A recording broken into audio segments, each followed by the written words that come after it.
To the 6 o'clock news and SBYnews.com. I hope you enjoyed that video earlier today at the Salisbury wastewater treatment plant, the overflow spill. Listen, here's what's going on. To kind of recap a little bit, there was a breach there at the wastewater treatment plant. Now, part of the problem is that this is a regular thing. I learned this today. We spoke with the farmer representative, and the bottom line is that they have regular spills over into this farm area when there's heavy rains. So we're right back to the same old crap we were dealing with years ago. It's amazing what's going on down there, and apparently they're getting ready to take down the old tanks. And hopefully they don't have any more problems like this, but there's something going on, and as we showed in the videos earlier, it was a heck of a spill. You know, we don't even know, nor does the farmer know, when the actual spill happened. But I can tell you that their combine got stuck in there, and they were going to call in a wrecker to pull the combine out, and you saw that in the earlier videos from earlier today, where the tracks were.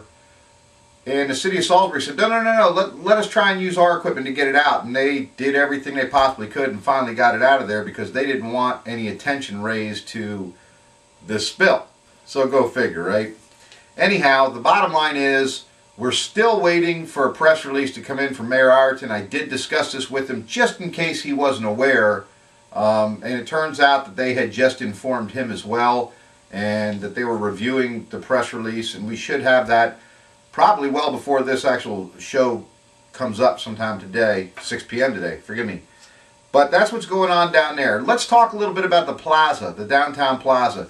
You know, I showed some pictures today of several buildings. Now, some are claiming that they do have an address up there. I can't see it. I was there at the buildings. I couldn't see it. I'm not trying to fault or point real fingers at the Metropolitan or 47 News or Parker Place. That's not my goal here, folks. It's not like they're doing anything bad or wrong. The bottom line is that there are buildings down there on the downtown plaza that do not have their address on the building. And considering that Code and Compliance was saying, we're not trying to steamroll you, I beg to differ. That's exactly what you were doing. That's exactly what we just proved you did. And somebody should pay better attention as to how these violations come out, and if other people in your community have the same kind of violations or not. Very interesting. To follow that up, how about the trash and the condition of the downtown plaza? Things are falling apart, folks. It's really getting bad down there. Bricks in the roadway are starting to sink in.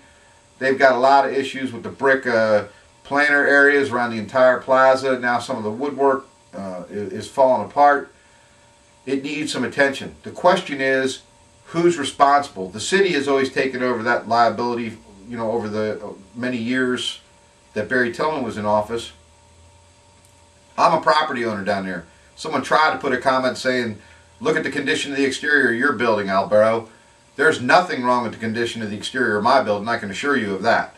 And it's constantly clean down there. That should not even be in question. So I rejected the comment because it's just not true. But something needs to be done down there. Property owners need to take care of their own facilities outside the front portions and back. Some go from front to back of the plaza, but they need to take care of their own stuff down there and not have the city, the taxpayers, you, paying for cleaning up trash and so forth down there. Just step outside your door at lunchtime, spend 5 minutes, clean it up. You're a done deal. That's what needs to be done. A lot of people are probably absentee owners. They ought to be fined. They're the ones that Code and Compliance should be down there nailing. Anyhow, a lot of conversation is going on about this library. Let me break this down for you. I don't know if I've done this specifically, but let me just share with you my impression of what's going on.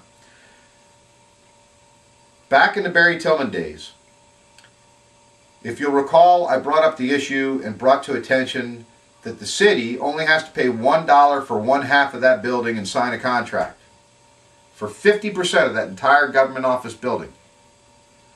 During all these years that building has been existing, the city has paid half the maintenance, half the fees to operate that building,